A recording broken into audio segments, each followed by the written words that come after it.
Que foi, amor? Não gostou do lanche, não? Tá ruim? Não, não é isso. E é o quê? Ah, Preta, você, mano, toda vez com essa ciumeira sua, funciona no meu celular, cara. Para, tá chato. Meu celular toca, você toma de mim, quer saber quem é que tá mandando mensagem. Meu amor, eu não tenho mais idade pra ficar raparigando com mulher, não. Eu já tô velho, eu já tô com meus 35 anos. Tô barrigudo, corpo cheio de cabelo, cara. Já arrancou até um dente aqui que caiu de podre que tava.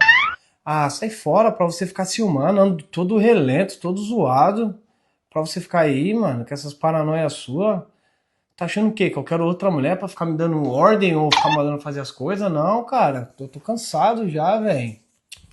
Douglas, você tem que entender uma coisa. Não é só eu que tenho mau gosto. Não é só eu que gosto de homem feio e barrigudo e desdentado. Se eu te quis, um monte aí vai querer. Agora pronto, onde já se viu? Eu, hein?